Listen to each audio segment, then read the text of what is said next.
Muraasaan dura Koongireesiin Federaalawaa Oromoo fi Adda Bilisummaa Oromoo marii guyyoota lamaaf abbootii gadaa jaarsolii biyyaa fi dhaabbilee siivikii wajjiniin ta'aniin booda mootummaa cimsaa wal hundeessuun barbaachisaadha jechaa turan. Hoogganaan Biiroo Kominikeeshinii Mootummaa Naannoo Oromiyaa Obbo Haayiluu Addunyaa waamicha sana fudhatama dhabsiisan.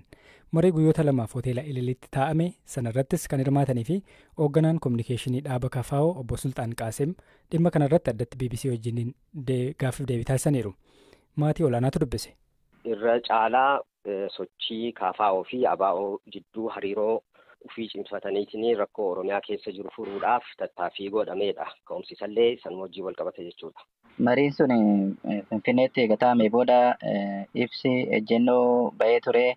Ibsa ejjennoo sana irratti mootummaa cimsa wal hundeessuun barbaachisaadha akka jedhu ka'ee ture. Eegas yaada kana durataan dhaaba keessanis mootummaadhaaf akka dhiyeessan himanii turan. Maaltu deeme eegas? Ibsi baheetiin jedhe cuunfaa walgahii saniiti. Hawaasni achitti walgaheetiin jedhe siivil soosaayitiin adda addaa achitti walgaheetiin jedhe dhimma kana mootummaa biraan gahaa irratti falli haa barbaadamuu kan jedhudha.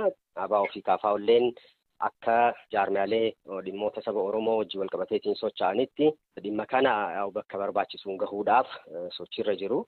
Irra caalaa ibsi haa ba'u malee kallattiidhaan warra mootummaa wajjin gattaameetiin naasaamne. Ijoon walgahii sanii gaafa mootummaa wajjin mariidhaaf gatteennu dhimmoonni ijoon irratti warra mootummaarra jiru wajjin mari'annu ajandaaleen marii ijoodhaa maal ta'uu qaban kan jedhu irratti. Kanatti aansee kan dhufu gaa warra mootummaa foormaalii kontaaks gochuudhaaf sochiin kan godhamaatiin hin jiru. Ibsa sana booda mootummaan naannoo Oromiyaa isinis quba qabdudha yaada karaa biiroo kominikeeshiniitiin miidiyaatti dubbatanii ture. Mootummaa ce'umsa waloo jedhu kun waan fudhatama hin qabne ibsi sun waan jedhu himamee ture. Waajjirri kominikeeshinii kan baaseetiin hin jedhe dhageenye irra. Kuni meebii gama isaaniitiin akkaataa dhimmicha itti hubatan ta'uu danda'a. Nuti garuu fedhii sabaa kallattii sabni itti deemuu barbaadu rakkoo Oromiyaa keessa jiru akkaataan itti furamuu danda'u akka nutti mul'ateettii fi akka jaarmaalee achitti argamaniitiin falli kun nu deemsisu kanaa jedhanitti akkasitti dhiyeessine. Isaanis ejjennoo fi gama saniin kaayyachuu danda'u. Kana boodaan waan jirullee nutis ilaalla. Maaliif lachuu poozishinii gargar qabaachuun isaanii homa eeggamu. Gara mariititti yoo deemamu immoo walii kennaniitiin walirraa fudhachuun waan jiru ta'a jechuudha. Kana duras mootummaa ce'umsaa gaafachuun adda bilisummaa Oromoos KFO'nis dhimmoota akkanaa irra deddeebiidhaan ka'aa ture. Kan miilanaa waan adda godhu maali? Kan ammaa kan adda godhu irra caala haalli biitti keessa jirtu ka duraan caala akka malee hammaataatiin dhufeetiin jira. Uummanni keenyallee rakkoo waraanatiin rakkoo diinagdeetiin hubamiinsisaa akka malee dabaleetiin jira. Yeroo ammaa kanatti saba keenyas biyyas baraaruudhaaf yeroo kamuu caalaa waloodhaan biyya tasgabbeessuun barbaachisummaan isaa ka duraan caala waan dabaleef jechuudha. Kanaafuu sochii ammaa kana wanti kun adda godha. Marii san booda wanni deemame jira mootummaa wajjin dubbiin godhamee jira wajjin mari'achuudhaaf. Ammatti hin jiru nuti gama keenyaan qophii keenya xumuraatiin hin jirra. Tarii mootummaan dhimmicha kan naannoo Oromiyaa agasmara fudhatama waan hin qabnedhe akka yaada kufaa ta'etti ibsee ture. Yoo tarii mootummaa biraa fudhatamni dhabamee tarkaanfiin keessan itti aanu maali? Tarkaanfii keenya egaa waloodhaan waan murteessinu ta'a sun yeroon isaa yoo gahetti ibsuu dandeenya uummata keenyatti. Namooti kaan amma mariidhuma jalqabaa saniyyuu kan Ililleetti taa'ame sana mootummaan akka duubaan qindeesse baasii isaallee gama mootummaatiin akka kabar ta'e kan namooti eeran jiru.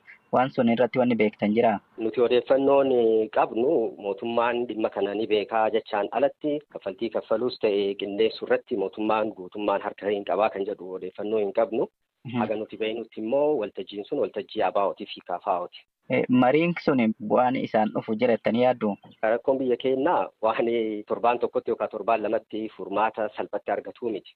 Rakkoon walxaxaatu jira. Akka rakkoon waggoota dheeraa keessatti dhalateetiin walxaxeetiin as gahetti torbaan lamatti furmaata immiideet argachuu qabna jenneetiin wanni itti jarjaruu qabnus hin jiru. Nuti gama keenyaan rakkoon biyya keenyaa karaa nagahaatiin furamuu qaba jennee yaanna. Wal waraansi Oromiyaa keessa jirus rakkoon siyaasaa sun furamuu qaba jennee yaanna. Nagaan buhuu qaba. Nagaan bu'uudhaaf immoo adeemsanitti waan dandeenye hin deemna. Carraan nagaa bu'uudhaa Oromiyaa keessattis taate Itoophiyaa keessatti karaa kanaa yoo Sudaan waggoota lamaan booda waajjira pirezidaantii biyyattii Kaartuum jiru deebisee qabate. Waraanni RSF waggaa lamaaf Kaartuum qabatee gadhiisee akka jiru himameera. Kaartuum erga ba'anii Abdul Fattah al-Burhaan teessoo isaanii magaalaa Poort Sudaan godhachuudhaan humna RSF waraanaa turan. Zalaalam Taaddasaa gabaasa qaba. Humni waraanaa Sudaan masaraa mootummaa magaalaa Kaartuum keessaa waggaa 2 dura humna RSF'if dhiisanii ba'an deebisee qabachuu ibse. Torban kana keessa humni waraanaa Sudaan waraana cimaa naannoo magaalaa Kaartuumitti baneen sooma Ramadaanaa osoo hin bahin magaalicha deebisee qabachuuf dhaadataa ture. Waggaa 2 dura waraanni waliinii Sudaan yeroo baname humni dafee dhaqqabaa Sudaan RSF jedhamuun beekamuu fi Mohamed Hamdan Dagaloon hoogganamu masaraa mootummaa fi ministeerota dabalatee magaalaa Kaartuum qabatee ture. Har'a ganama immoo humni waraanaa Sudaan magaalicha qabachuu hime. Loltootni Abdul Fattah al-Burhaan masaraa mootummaa keessatti suuraa ka'uun qoodaa turaniiru. Masarichi garuu akka malee manca'eera. Masarichaan dabalata humni waraanaa Sudaan ministeerota adda addaa harka RSF turan qabachuu ibseera. Humni waraanaa keenya guutummaan guutuutti loltoota diinaa barbadeessuun meeshaalee waraanaa fi kaan hedduu to'ateera jedhan dubbii himaan humna waraanaa Sudaan Nabil Abdallaa yeroo miidiyaa mootummaa biyyattiitti dubbatan. Abdallaan hanga injifannoo guutuu argannutti waraanni adda waraanaa hundaan itti fufaa jedhan. Lafti keenya taakkuu tokkoyyuu taatu harka milishaa fi deeggartoota isaaniitti naftu jedhaniiru. Kun kanaan osoo jiru RSF haleellaa diroonii masaraa mootummaa gadhiisanii ba'an irratti raawwateen yoo xiqqaate namoonni 3 ajjeefamuu himameera.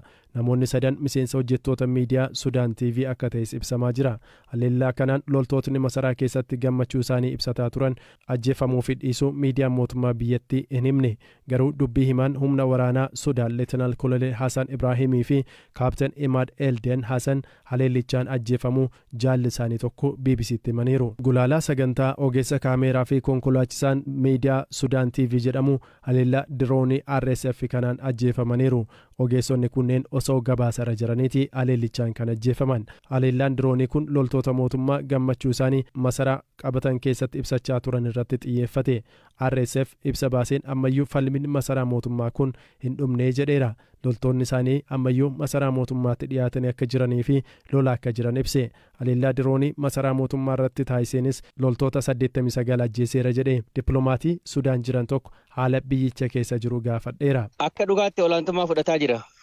Amma Kaartuum akkuma karoorfatametti hamma dhuma baatii Ramadaanaa guyyaa 10 dhufu kana keessatti naannoo Kaartuum yoo xinnaate gara caalu keessaa hin dhumataa.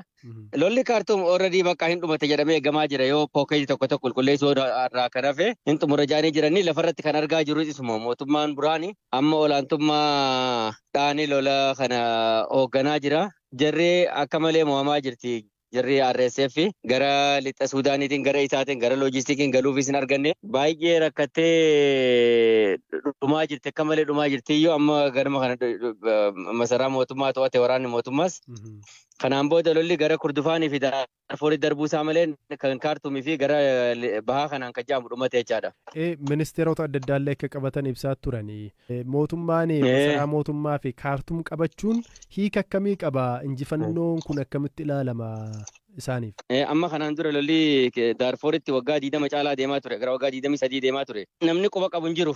Kaartuum keessa nagayaan taa'ama nagayaan bobba'ama mootummaan ofiishaalii hojii isaa hin hojjeta. Lolli fageenya irratti gaggeeffamu san dilas mootummaa irras dhiibbaa waan hin geessifneef inni Kaartuum kun mootummaadhaa fi injifannoo olii gammachuu olii injifannoo siyaasaa injifannoo waraanaa gama waraanaatiinis injifannoo cimaa gama siyaasaatiin gama dippiloomaasiitiinis injifannoo cimaadha. Kanaaf mootummaa amma dhiyeenya jarri RSF hin dhaabne jettee yaaddisuuniifillee karaatti cufu ta'a. Isaan silaas Kaartuumitti ijaarraa jedhanii yaadanis turanii Kaartuum hin mijaa'uu Daarfuuris jedhanii turanii.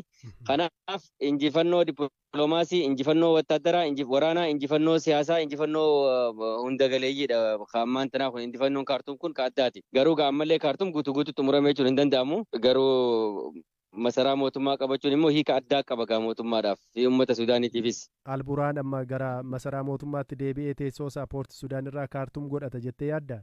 Dhiyeenyatti ni godhama. Amma magaalaa guddittiin Kaartuum amma eerpoortiin ishee bilisoomnaani amma eerpoortiin ammallee naannoon eerpoortiin qulqulloofne gaafa eerpoortiin qulqullaa'e akkasuma ammas amma pookeetiin tokko haaftu dhumate dhiyeenyatti mootummaan deebi'uudhaaf fedha qaba. Already ministeerri infraastiraakcharii deebi'ee jira beektaa Kaartuumitti amma dildillan cabanii fi waan tokko tolchu jecha akka waajjira ministeeraattuu deebi'anii jiru. Lammiileen Itoophiyaa kumaatamni Sudaan keessa jiraatu sababa waraana kanaan ammoo hedduun isaanii rakkoo hamaaf saaxilamaniiru. haala waraanaa tibbanaa fi jireenya isaanii baqataa tokko gaafadheen ture. Suudaan keessa ture waggaa naannoo waggaa 12 jiraadhe Suudaan keessa naannoodhuma kaartumitti dhiyoo ture.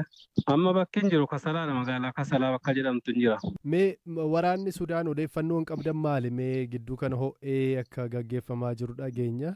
Yaaddoon qabdan odeeffannoon jiru maali? Mee maal odeeffattan akka nama biyyicha keessa jiru tokkootti? Waraanni torbee kana haala cimaadhaan jarris torbee kana keessan xumurraa gara Ramadaanaatti kaartumiin keessaa baafna kan jedhu miidiyaadhaan dabarsaa turanii televizyiinii biyyattiis yeroo dhaggeeffannu. Nama baay'een kaartum keessaa baheera miti reemma nama hedduun achi hin jiraatu. Kaartum keessa namni hin jiru jarri olaantummaadhaan qabatanii waan jedhanuuf kaartum guutummaan guututti jara san harkaa haala jechuun danda'amu hin jira harka ture.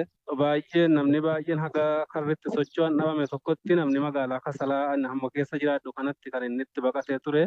Kasalaa eenyutu bulcha? Waraanni keessan turre naannoo sanarra? Lakki Kasalaatti lolli hin jalqabne inuma gaafuma wala lolli jalqabamu waggaa 2 dura gaafuma waggaa 2 addaa kana kan inni eegale gaafasuma warra jiranu gaafasuma baqatanii badanii halkanuma sanatti baqatanii badanii. Uummanni gammachuu moo sodaa moo yaaddoo qaba humni mootummaa gara kaartum qabatee deebisee bulchiinsa duraanii dhaabuuf kan hojjetu yoo ta'e? Nama tokko saba adda addaa jira mitiire saba hedduudha biyyattii keessa kan jiraatu saba tokkoon alatti harki caalu mootummaa kana kan deeggaru jira. Irra caalaan mootummaa kana nama magaalaa keessa jiraannu kanatti gammachuu qaba, uummanni gammachuu baay'ee ibsataa jira. Lammiilee Itoophiyaa haala akkamii keessa jiru erga waraanni kun banamee as? Wallaahi lammiileen Itoophiyaa siigalee haala rakkisaa keessa jirra. Ijoolleen keenya baay'ee kiraa manaa irratti haga kaffaluu dadhabanitti akkasitti rakkataa turre. Bulchiinsa Omar Albashir jalatti humni dafee dhaqqabaa RSF jedhamu kun humna waraanaa dhiibbaa guddaa uumaa turedha. Humni kun garee Jaanjuwid jedhaman waggoota 20 dura Daarfur keessatti yakka dogoggaa sanyii raawwachuun himataman irraa kan dhufan akka ta'e amanama. Bara 2019 erga pirezidaantii Sudaan Omar Albashir aangoorraa fonqolchamanii humni Jeneraal Heemetiin hoogganamuu fi Alburaaniin hoogganamu walumaan hojjechaa turan. Bulchiinsa siiviliitti ce'uu kan hin dandeenye Sudaan osoo waraanni waliinii kun hin ka'in ji'oota 6 dura gareen lamaan walumaan aangoo qabatanii ture. Haa ta'u malee bulchiinsa siivilii beekamtii idil addunyaa qabutti ce'uu irratti wal dhabuun waraanatti galanii. Kunoo waraanichis waggoota 2 lakkoofseera. Sababa waraana kanaan namoonni miiliyoona 12 ta'an qe'ee isaaniirraa buqqaaniiru. Kutaalee bulchiinsaa Sudaan hedduu keessatti beelli hamaan mudachuu labsameera. Namuu waan nyaatee bulu aga dhabutti ga'eera. Waraanni kun kanan kan goolabamu akka hin taane garuu humni mootummaa biyyattii kaartum qabachuun injifannoo guddaa akka ta'e xiinxaltootni himaniiru.